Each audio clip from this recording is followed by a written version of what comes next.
The whitetail deer is America's favorite big game animal, and whitetail deer farming is the fastest growing segment in the American agriculture industry.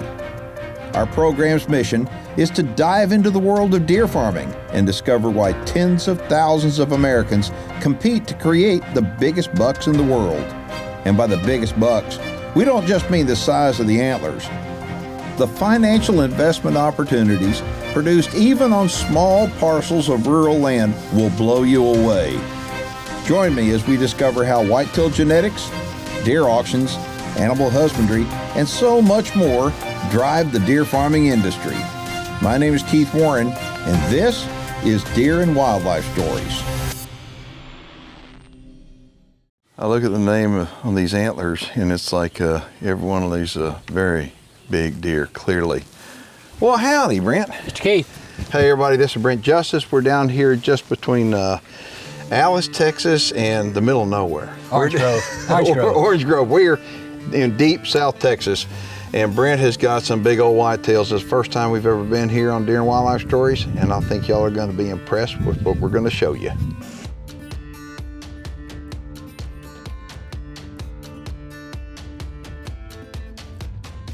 Hello, my name is Brent Justice. I'm the owner of Hollow Whitetails South. I've been raising deer for approximately 20 years. I got started in it, I love deer, and to this point, it's continuously going. We have a large operation with approximately 1,000 deer.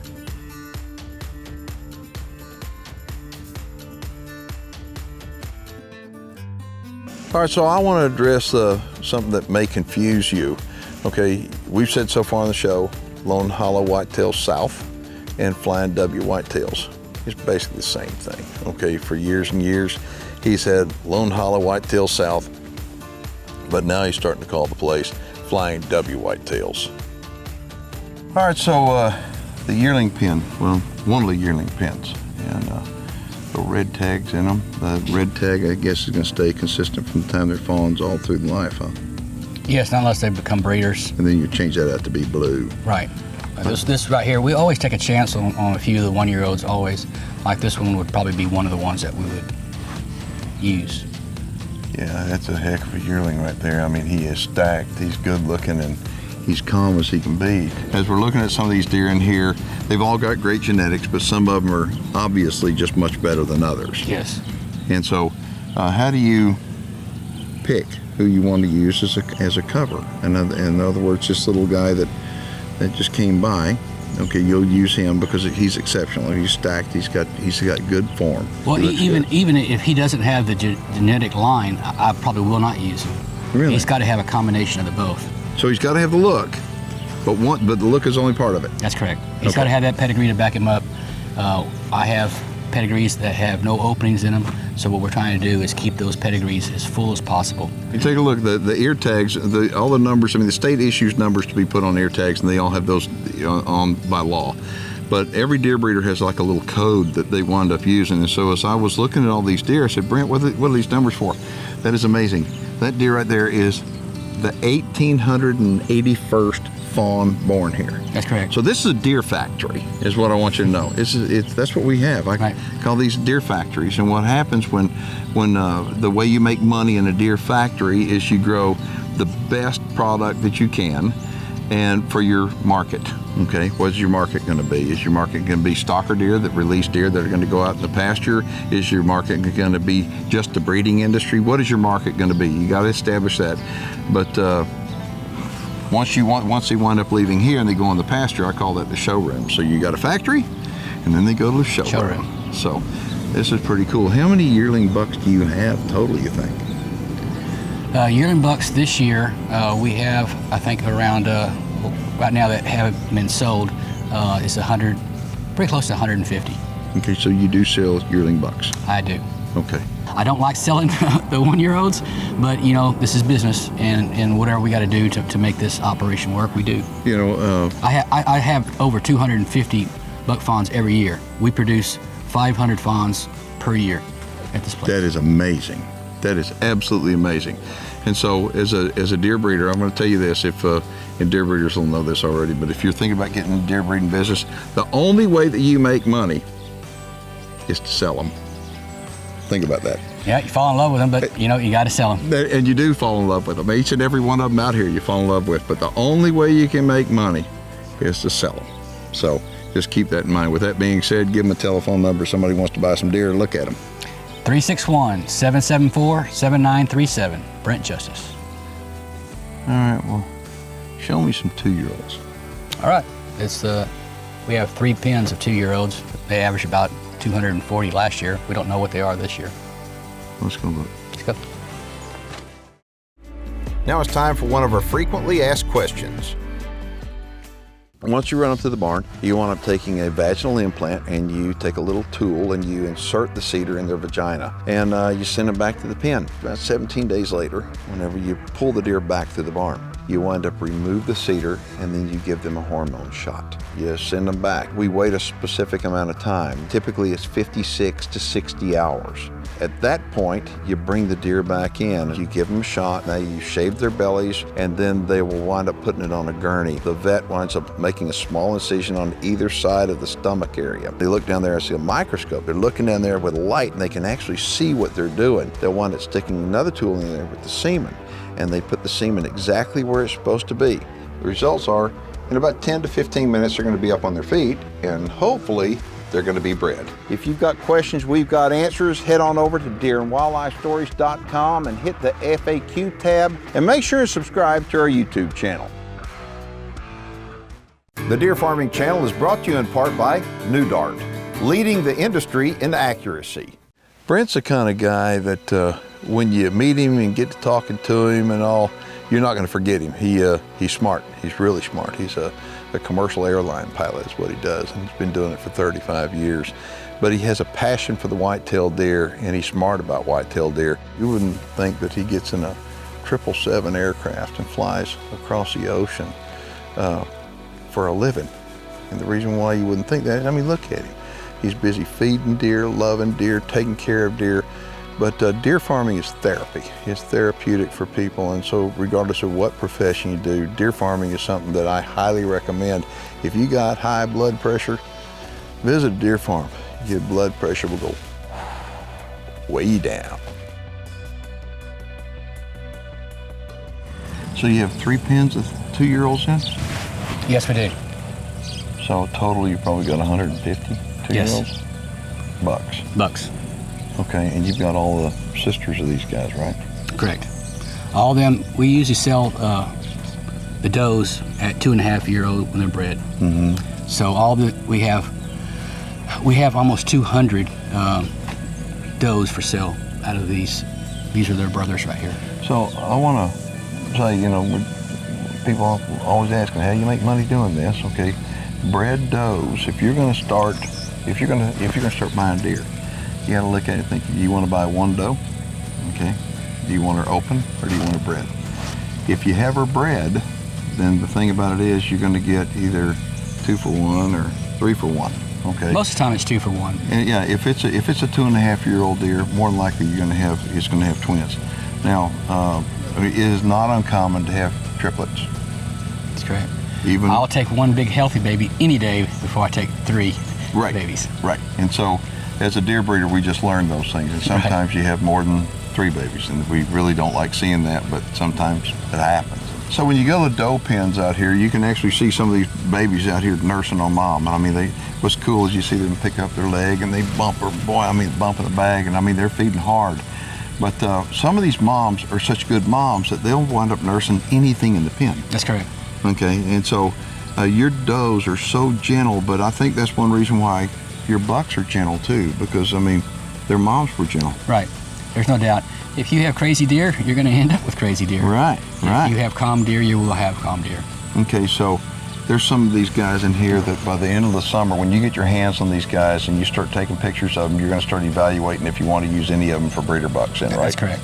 Okay, and there will not be any ground shrinkage. I mean, when you get your hands on some of these, they're bigger than what you think because their bodies are so big. They're always like that. It seems to always be much, much more than what you think they are. Okay, so you're going to look at the antlers first, and then you're going to look at the paper. Correct. And if both of them don't give you an A+, you're not doing it. Not as far as the breeding program. Yeah. You know, you may be wondering, how old do these deer live in the breeding program, specifically does? I mean, what happens is most of the deer farms we go to, by 2 or 3 years old, almost all the bucks are gone. I mean, that's just the way it is. But does, how old will a doe be productive on a deer farm? I'll let you answer that. Well, I can say the oldest deer that I've ever had, she died last year. She was 18 years old. And she, at the end, she was still producing, but she was producing a single fawn at 18 years old. And so I think that's pretty cool. Think about 18-year-old deer. Think how many fawns that deer gave you in his lifetime. Most of the time, just talking about fawns, what will happen is a fawn can have a fawn. And they do have fawns, okay? They do have fawns, whether it's in deer pens or whether it's in the wild. A fawn can have a fawn, okay? They get bred at 6 or 8 months old, and the next summer they're a year old and they already have a baby on the ground. That's important to know when you start talking about how fast deer will populate. Most of the time, the first birth of fawn or a yearling, and the yearling is a year old, they're gonna have one baby. I mean, that's your experience? Yes, sir. Okay, after that, normally they have 2, okay? Until they get old and over the hill, like he was talking about, then all of a sudden they go back to just having 1. But all right, well, very good. Let's go look at some 3-year-olds. Okay, let's go. Bubbles here is born a little special. She doesn't have a brain cap, so that fluid on top of there is spinal fluid. If you were to examine this edge of a bubble, the skull cap goes up towards the top of this bubble. The bubble is soft, and you could actually put a flashlight on it and see it all the way through. I had never seen a case before that's ever lived or was ever able to walk. I look at deer that live on a deer farm and I think they're the luckiest deer in the world. Literally, they don't have to worry about anything. And you know, deer farmers have big hearts. And when you take a look at the way deer farmers treat their deer, it's special. Brent's got deer in the front yard, and none of the deer that are in his front yard would be alive if it wasn't for Brent taking care of them, period. If they were in the wild, they'd have been dead long ago.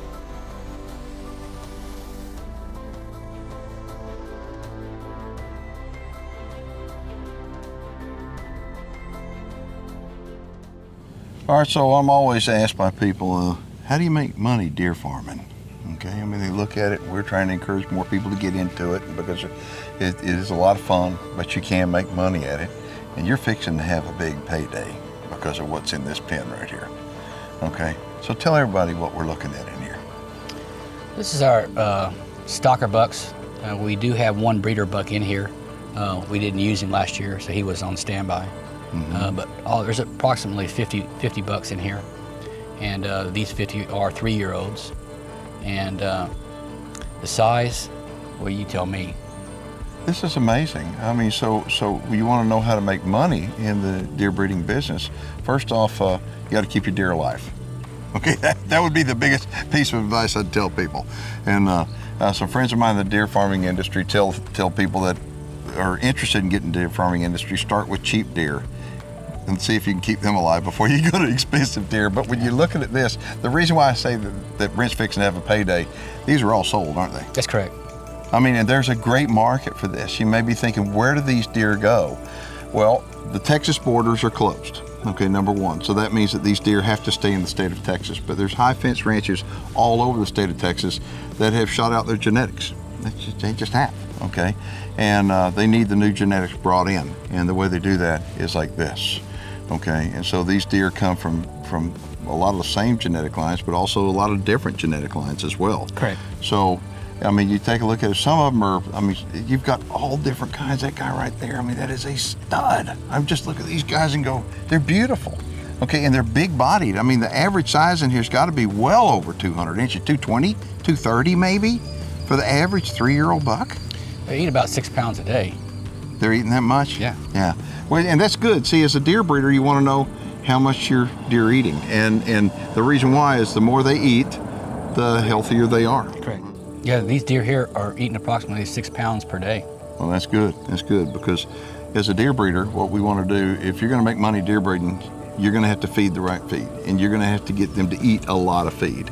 And 6 pounds a day is about right, 6, 7 pounds a day. I mean, you want these guys eating and then they look like this, and they're 250 pound deer. These are across the board, all 250 pound deer. I mean, average, I'm saying. Okay, now, as all 3-year-olds in here, you know, we've already shown y'all 1-year-olds and 2-year-olds and all, but all these are sold. That's correct. Okay, just gone. Yeah. Okay, and when will you be delivering deer? We'll start at just because of logistics. We'll be shipping out over 150 deer this year, bucks. So logistically, to be able to haul that many, we start at the mid of August or the end of August. And you've got to move them through like the middle of September, so you got 30 days or so. So we try to do, because we just don't want to end up the very last day and trying to move 100 deer. It's just almost impossible. So you take it a little bit at a time. Yes. You start well in advance, and so. But these are 3-year-olds, but you also sell great numbers of 2-year-olds too, don't you? Yes, sir. Our average 2-year-olds run about 240 inches. Average. Average. You know that? Average. And so, you know, the cool deal is if you've got a piece of property and you're looking to improve the genetics on there, then, you know, Brent's the guy to give a call to. Tell him the phone number. Somebody wants to get a hold of you to come out here and take a look at it, give him a phone number. 361-774-7937. All right. So we've shown you the 3-year-olds. We're fixing to go show you the breeder bucks right now. Now some great information on fencing from our friends at LE Fence. Hey guys, this is Ron with LE Fence, out here to job with some particularly difficult terrain. Right now we're looking at about a 200-foot, almost straight down drop of fence line that we had to put in.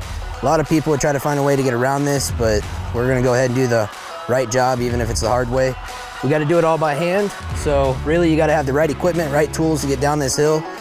Start at the top, work your way down. Got to have a lot of air hose and big air compressor that can push some power through your pneumatic hammers and your rotary rock drills, basically, to do all the work by hand. Getting the wire down is the next daunting task. You got to tie it at the top and just let it roll down. 400 pounds of wire, trying to hand roll down this hill is not gonna happen. So just let it go down and then work at it from the bottom and pull it tight. Then you can start making your little adjustments. But hopefully this will help you out a little bit. But if you got any questions, give me a call. Number, information's at the bottom of the screen. Look forward to hearing from you guys. Thanks. The Deer Farming Channel is brought to you in part by Record Rack Deer and Elk Feeds. Yeah, look at these deer right here. The body size on them, you'd think these deer are like from Ohio or whatever. They're big bodies. Okay, so we've shown you a lot of really gentle does, some really good 1-year-olds, 2-year-olds, and 3-year-olds, and but now we're fixing to show you the breeder bucks. This pen right here is full of breeder bucks, and you can tell that because you've got blue tags in them. That's correct, right? And they're named bucks. Okay, who's this guy with that back that goes like that? It looks like he's a big deer. He's pretty. He's over 300 pounds. His name is Visa. 300-pound deer. Now, for those that are wondering, how do you grow big deer in South Texas, or you can't grow big deer in South Texas? Visa, that's his name? Visa. Tell him how you do it. You just keep on after it. Johnny Walker, he's another one wide. Last year, I haven't got my hands on him this year, but last year he was 34 inches wide. Wow. Johnny Walker this year actually grew a drop on one side that was an unusual drop. We haven't cut it off, but we're in the process of probably having to trim it. Who is that great big one? Is that Flying Tiger? Yeah. Flying Tiger's pretty big. Look at him, pretty big. I mean, he is an absolute beast. Out of all the deer in this pen, that's the one that I look at and think, that is my favorite. It is about genetics. I mean, you look at these breeder bucks in here and you look at all the breeder bucks we show anywhere in the country, they're not a mistake. That's not an accident. Those are deliberate, planned breedings that some of them work out better than others, clearly. Right. But some of them, you've got a W217 in the background on lots and lots of successful deer in the industry. And so I think by going on NADAR and being able to show that, be able to track it is a pretty cool system to be able to go back and go, that could be why you've got so many big deer. El Patron is a good example. He has, in the number 3 hole on the bottom, has Wooder 217 on it. He's a fantastic looking, pure typical deer. And we've got, you know, a lot of our pedigrees have that special doe in our pedigrees. Right. It seems to really, really work out. Okay, so if somebody wants more information about coming out here and taking a look at your deer, and it's early August right now, these deer, some of them you can see they're still bulbed up, I mean, and some of them aren't. If they're bulbed up, they still got a little bit of growing to do, but for the most part, I'd say they're 95% done. That's correct. And but if somebody wants to come out here and take a farm tour or talk to you about purchasing deer, give them a telephone number. Yes, it's 361-774-7937. And my name is Brent Justice.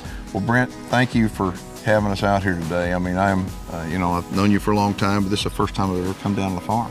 I want to thank you for having us out. Yes, sir. And I want to thank you all for watching. If you got any questions or comments and you're watching online, please go ahead and post them below. We'll get back with you. If you want to get a hold of Brent, give him a call, and we'll see you next week right here on Deer and Wildlife Stories.